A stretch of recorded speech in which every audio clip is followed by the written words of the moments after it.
आजची आठवण चर्चा बैठक भवनास्थळी सुरुवात झालेली आहे. तर चर्चा बैठक मध्ये स्वयं भगवान बाबा हनुमानजी उपस्थित आहेत. बाबांना माझा प्रणाम. तसेच आमचे सद्गुरू महान त्यागी बाबा जोंदेवजी उपस्थित आहेत. बाबांना माझा प्रणाम. तसेच मातोश्री आई मातोश्री वाराणसी आई टुबडीकर उपस्थित आहे. आईंना माझा प्रणाम. तसेच मंडळाचे अध्यक्ष सचिव यांना माझा नमस्कार. तसेच आजच्या चर्चा बैठकीचे अध्यक्ष यांना सुद्धा माझा नमस्कार. तसेच आजचे संचालन करते यांना सुद्धा माझा नमस्कार. तसेच गावातील आलेले सेवक बांधव आई बहिणी बालगोपाल यांना माझा नमस्कार. तर 12 वर्षाचे शुद्धीकरणाचे त्यागाचे कार्य सुरू व्हायच्या आधी माझ्या आईचा ऍक्सिडेंट झाला होता 1-2 महिन्याच्या आधी.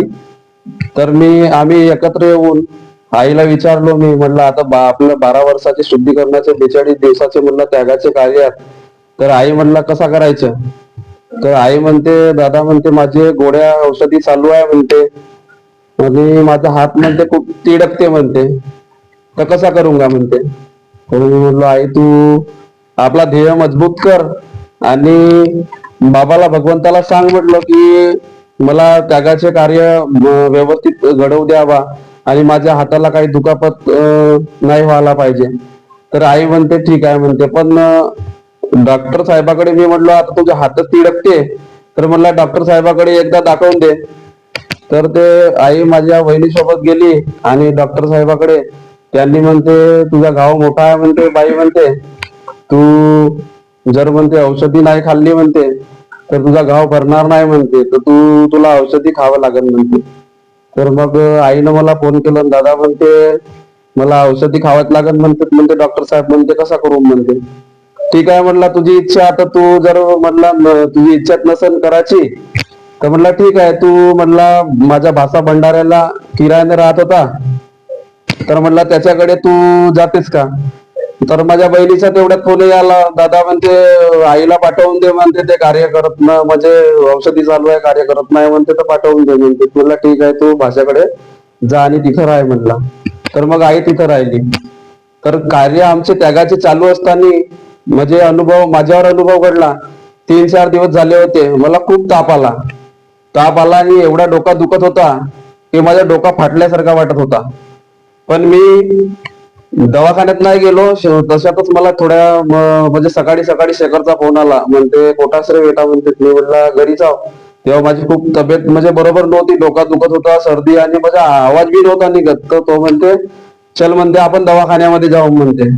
म्हणलं नाही रे बाबा आपण म्हणला मी बाबाला योग मागितला म्हणला का माझे 42 दिवसाचे त्यागाचे कार्य व्यवस्थित पार पडल्या पाहिजेत आणि तू म्हणतेस म्हणला दवाखान्यात चाल. मी म्हणलं दवाखान्यात येत नाही. माझे त्यागाचे 42 दिवसाचे कार्य म्हणला व्यवस्थितरित्या पार व्हायला पाहिजेत. तर ठीक आहे म्हणते तुझी इच्छा म्हणते.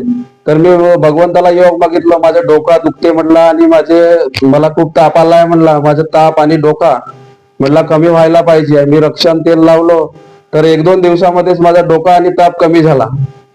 असाच मग 8 दिवसाच्या नंतर मी दूध काढत होतो टेबलवर बसून. 6 वाजताची गोष्ट, अंधार पडला होता. तर माझ्या पायाखालून साप गेला. तो साप मला दिसला नाही, माझ्या पायाखालून गेला तेव्हा आणि थोडासा समोर गेला असा 5 फूट, तेव्हा मला दिसला. मी विचार केला म्हणलं माझ्या जवळून गेला तरी हा मला दिसला नाही, मला इजा पण नाही केलं, समोर गेला. भगवंत परीक्षा घेत होता का हा त्या सापाला मारते का करते म्हणून. पण मी तर मारत नाही. मला असाही मी रस्त्याने दिसला, मी जर गाडीनं जात राहिलो तर मी वरता पाय करून टाकतो. मी सापाला मारतच नाही, कोणताच साप राव, वाश्याराव या ढोंड्याराव या कोणताच.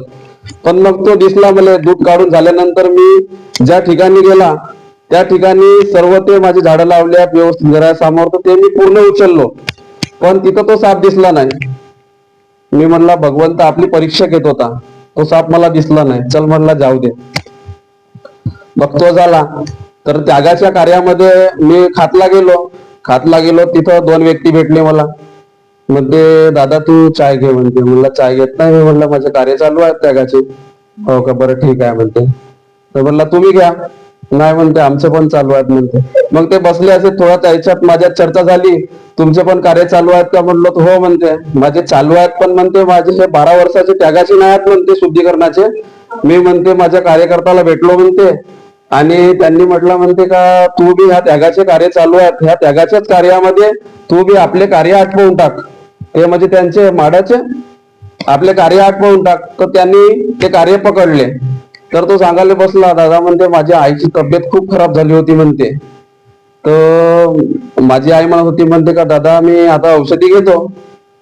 पण मी ना म्हणलो म्हणते का औषधी घेऊ नको आई, हे यांचे शुद्धीकरणाचे त्यागाचे कार्य हे फेल झाले तरी चालतील, पण आपण जर फेल केला तर आपल्याला माळ नाही भेटणार, आपला माळ सुद्धा नाही भेटणार आणि फोटो सुद्धा नाही भेटणार, सेवक नंबर नाही भेटणार. तू हे औषधी वगैरे काही खाऊ नको असं त्यांनी सांगितलं. तर पहा आपण ध्येय जर मजबूत ठेवला, काही काही लोक क्षुल्लक कारणावरून मी गोडी खाल्ली, हे खाल्ली, ते खाल्ली आणि माझे कार्य फेल झाले असं सांगत राहतात. आपण क्षुल्लक कारणावरून आपले कार्य आपण फेल करत असतो. आता लक्ष्मण भाऊने सांगितले का 70-75 वर्षाची ते मामी आहे, त्यांनी आपले ध्येय मजबूत केले आणि त्यागाचे कार्य पार पाडले.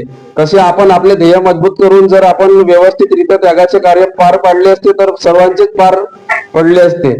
आपण आपले ध्येय मजबूत करत नाही आणि माझी बीपी वाढते, माझा हा होते, माझा तो होते, आपण असे म्हणतो आणि त्यागाचे कार्य काही काही लोकांना पकडला नाही आणि काही काही लोक गोळी खाल्लो, हा केलो, ते केलो असं सांगत राहतात. चला काय हरकत नाही, आमचे व्यवस्थितरित्या पार पडले आमच्या माझ्या परिवाराचे. एवढे बोलून मी माझे 2 शब्द पूर्ण करतो. नमस्कार सर्वांना.